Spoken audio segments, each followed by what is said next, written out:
Hey guys, Meghan Angley here with Director of Amateur Scouting Wade Klippenstein. How are you doing, Wade? Really well. Yeah, it's been a great week here in Vegas. I'm sure it's been a very telling week too for you. Yeah, it's a good chance to see some players that I haven't seen in a while and see some other teams' prospects. So it's been exciting that way for sure. I didn't know if you wanted to head it off because my questions kind of dive right in. Go for it. Yeah.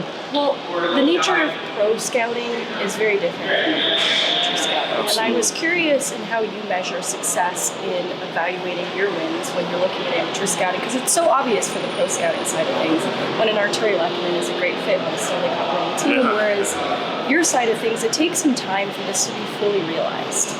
Yeah, it's definitely a different runway, a much longer runway for the amateur scouting. So for us, there's small victories along the way, little benchmarks, but it's a long, long process. So this is one piece of it. We get a chance to see some of the amateur guys against some of the pros. It's kind of a mixed bag of players you see out here, all different ages and different talent levels. So it's exciting to see some of these guys and how they stack up against the pros.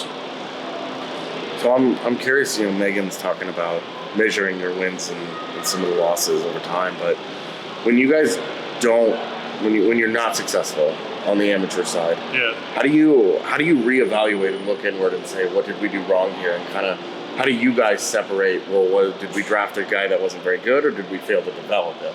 So how do you guys parse that? There's a lot of pieces that go into it. Like when we make the selection at 17 years old, what the player does after that, a lot of it's up to the player. And we have some control of it based on where the player's playing.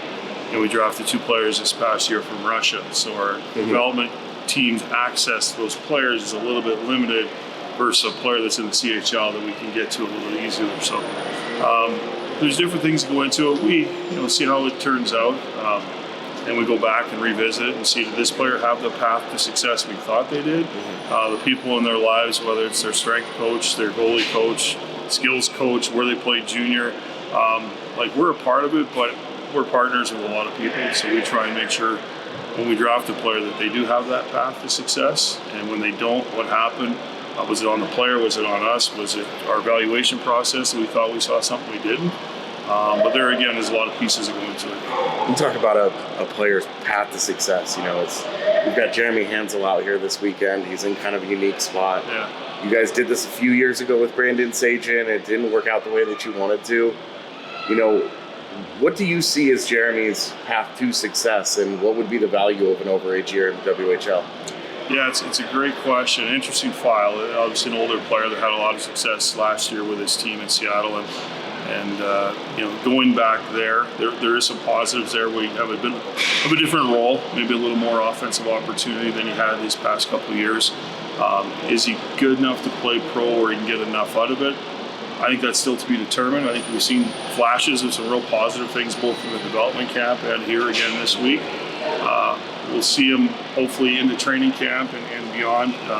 Those decisions are obviously still pending, but does he go back to Seattle and they move him to a different team where he gets a whole different opportunity? So that's a great file to bring up, because that is a player of interest, definitely. As an older drafted player, what do you do with him, and what's the best for him and for us long term? When you guys are drafting a player with that kind of profile, do you talk to the pro side of it at all? Do you guys talk about his development or what's next for him? Or do you just say, he's next on our list, we like the guy, so we're taking him? Yeah, our amateur process and our list building is independent of our pro side. We have an Avs identity that we try to make sure we blend that into our list, but because you've seen it in the past that you'll draft a player and our depth chart looks one way, and by the time he's ready to play, we're way different. And you look at a couple of years ago, we had all those right shot defensemen on our depth chart. We were one of the richest teams in the National Hockey League with our right shot D, and all 3 of them got traded away. So sure glad we didn't draft based on that. So. In looking at the prospect pool as a whole, we've kind of all talked about how it's a bit unconventional in ways, in some of the path that has brought all of these players together. And I was curious what some of the challenges and creativity has been in building this group. Not having picks is a tremendous challenge. As let's state the obvious, 2 years ago we had the last pick in the 6th round and the last pick in the 7th round, and then this year's a little better, where we ended up with a couple first-round picks, and then you see the player pool, or at least you hear about it because they're not here for various reasons. But having picks is probably the biggest part of it. And the good news is we don't have picks because we're trying to win. It's like we're in that win now mode as we unfortunately 2 years ago. And so I think we've had 16 picks in the last 4 drafts, and a lot of them have been late on Saturday afternoon. So hopefully we can get to a point from the amateur staff where we have more options, more selections. And at the draft, you talked about how you guys have broadened your overseas scouting, bringing on a new person in Andrei Plekhanov and Alexei Gusarov. I was curious, since you've headed up the department, how it has grown as a whole. Yeah, we've tried to be more diverse with our coverage. For me, balance is a big thing. And if you're really heavy in one area, that is obviously where you're most likely to have a greater comfort level, which leads to selections. I wanted to make sure our coverage in Finland, Russia, Sweden was similar to our coverage in the Western Hockey League, the Quebec League, and the Ontario League. And we're getting closer to that with some of the names you mentioned and people we've added.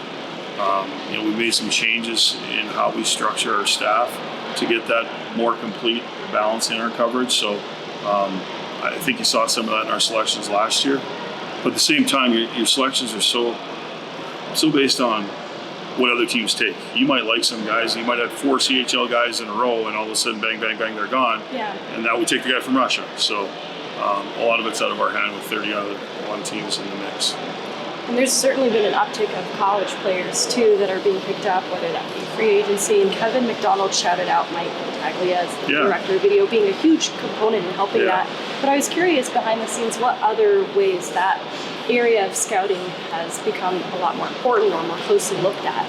Yeah, I think a lot of it's based on, again, going back to us not having a lot of picks in the amateur draft. We have to be really creative and maybe aggressive in other areas, whether it's college free agents, CHL free agents. There's different paths into our team. The amateur draft's the one that probably gets the most profile. But like I said, some of the college free agents that Mike was able to see in the field and Kevin was able to back up his coverage on, I think it makes a difference. And we're at that point where we absolutely need those streams coming into our team as well. This will be my last one. One player that you sort of got to put your name alongside newly into the role is Sean Behrens. And because he's obviously not in a showcase like this, I was just curious the reports on how he's developing so far and what we can look forward to. A lot of optimism around Sean, the player, the person, the student. Obviously in our backyard there we get a lot of reports. And 2 of his assistant coaches are former teammates of mine, so I have a pretty good handle on the news that comes out of there. Staying healthy for him, I think, is the number one challenge. I don't think we've seen the best of him yet, so hopefully this year he has that type of season where he can play 36, 40 games in a row, and I think we'll really see the development take off for Sean. So that's all I have for you, too. Thank you so much, All right, Wade. thanks, guys. I appreciate it. Yeah.